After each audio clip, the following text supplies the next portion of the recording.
Sabe, uma pergunta que a gente pode se fazer é: como é que o Novo Testamento consegue amarrar todas as pontas soltas do Antigo? Bom, hoje a gente vai mergulhar fundo num dos livros mais densos e, olha, fascinantes da Bíblia, a Epístola aos Hebreus.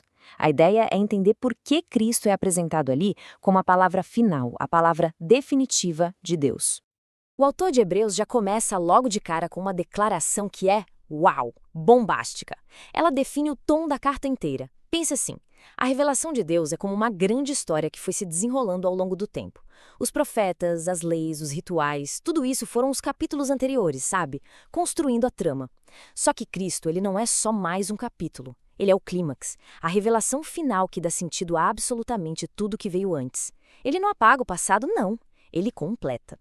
E para a gente desvendar essa mensagem, o nosso roteiro vai ser este aqui. Primeiro vamos ver por que Cristo é a palavra final de Deus. Depois, o papel dele como sacerdote eterno. Em seguida, a nova e melhor aliança que ele estabelece. A partir daí, a gente olha para o chamado a uma fé que persevera e, por último, as advertências bem sérias e o convite à adoração. Então vamos lá, entrando no nosso primeiro ponto. É muito importante entender o contexto da época. Para a audiência original da carta, os anjos eram seres de um poder imenso, mensageiros celestiais que, segundo a tradição, entregaram a própria lei de Deus. Aí o autor faz um argumento que é radical. Ele diz: se a mensagem entregue por esses servos já era sagrada, imagina só a importância da mensagem entregue pelo próprio Filho. Essa comparação serve para elevar Cristo a um patamar completamente diferente, inquestionável. E aqui vem o primeiro grande alerta da carta. A lógica é bem direta. Uma revelação maior traz uma responsabilidade maior. O perigo que o autor aponta não é só a rejeição aberta, declarada. É algo mais sutil e talvez até mais comum, a negligência. É aquele risco de tratar a mensagem mais importante da história com indiferença, de simplesmente deixar ela de lado por falta de atenção. Pois é, esse slide aqui nos coloca bem na frente de um espelho. De um lado, a possibilidade de ser apenas um ouvinte. Do outro, um praticante fiel. A questão que a fonte levanta é bem incômoda, né? Especialmente para quem já conhece a mensagem. Será que o conhecimento acabou virando um substituto para a ação? A fé se resume a um aceno de cabeça intelectual ou é algo que transforma de verdade, radicalmente, o jeito de viver? Agora a gente passa para o nosso segundo tema, que é um dos pilares da teologia de Hebreus. A carta apresenta Cristo não só como um mensageiro superior, mas como o sumo sacerdote perfeito e eterno. Alguém que supera figuras gigantes como Moisés e, claro, todo o sistema sacerdotal levítico. Essa citação, que vem lá do Antigo Testamento, é usada aqui como um chamado à ação, uma ação imediata. O hoje de Deus é sempre agora. O autor faz questão de lembrar a história daquela geração de hebreus que, por causa da incredulidade, da teimosia, acabou vagando pelo deserto e não entrou na terra prometida. A lição é um aviso. A procrastinação espiritual, o deixar para depois, tem consequências. E olha só, essa comparação visualiza a diferença de uma forma brilhante. De um lado, o sacerdócio levítico, temporário, com sacerdotes que eram falhos, humanos e com sacrifícios que precisavam ser repetidos sem parar, o que mostrava a insuficiência deles. E do outro, o sacerdócio de Cristo, eterno, perfeito, baseado em um único sacrifício final que garante acesso direto, confiante a Deus. Aquela necessidade de intermediários humanos acabou. Esse sacerdócio perfeito de Cristo nos leva direto para o nosso terceiro ponto, a inauguração de uma aliança nova e muito, mas muito superior. A lógica é bem clara. Se o sacerdote é melhor e o sacrifício é melhor, a aliança que eles estabelecem também tem que ser melhor, certo? Mas o que torna essa nova aliança tão superior? A fonte a descreve como um pacto que, basicamente, muda de endereço. A antiga aliança foi escrita em tábuas de pedra. Era uma lei externa, um conjunto de regras a seguir. A nova aliança é diferente. Ela é gravada nos corações e mentes. É a diferença entre seguir uma regra por obrigação e seguir um caminho por desejo, porque o próprio desejo foi transformado de dentro para fora. E o ponto crucial é este: a obra de Cristo está consumada. Ponto final.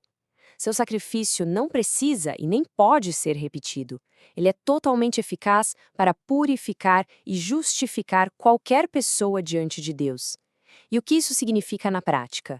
que a aceitação não depende mais de rituais, de méritos ou de esforços próprios. Depende inteiramente do que Cristo já fez.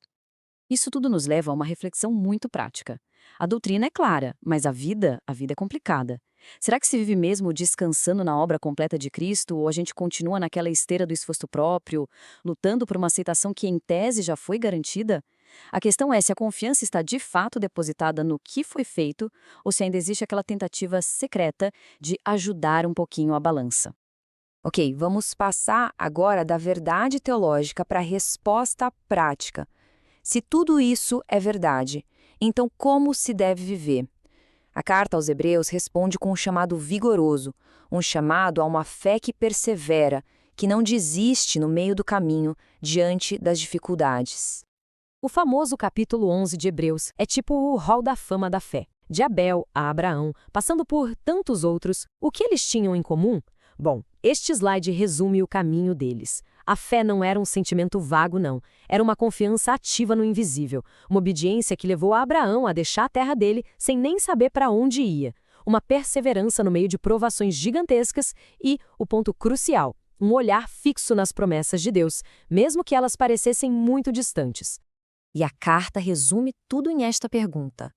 A vida de fé é descrita como uma maratona, cheia de obstáculos, cheia de distrações.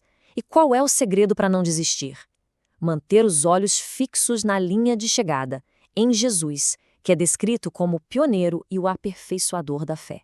A pergunta que fica é: para onde estamos olhando no meio da corrida?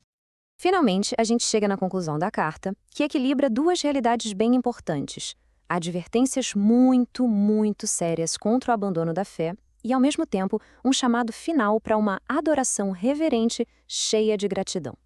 A carta não passa a mão na cabeça. Esta é talvez a advertência mais forte de todo o Novo Testamento. Ela serve como um lembrete solene da seriedade do compromisso com Deus. A fé não é algo para se tratar com leviandade, e a possibilidade de se afastar dela é apresentada como uma realidade trágica e terrível. Mas a carta não deixa ninguém no medo. Ela mostra como é a vida em resposta a essa tão grande salvação. Não se trata só de evitar o erro, mas de construir ativamente algo positivo. É uma vida marcada pela santidade, pelo amor prático, real, entre as pessoas da comunidade, por um louvor que não para e uma adoração que reconhece a grandeza de Deus com reverência e temor. E assim, a gente encerra com essa pergunta que é bem provocativa. Considerando a supremacia de Cristo, a perfeição do seu sacrifício e a beleza da nova aliança, a questão final que Hebreus nos deixa é esta: a nossa vida, individualmente e como comunidade, é um reflexo dessa realidade gloriosa? É um pensamento para a gente levar daqui,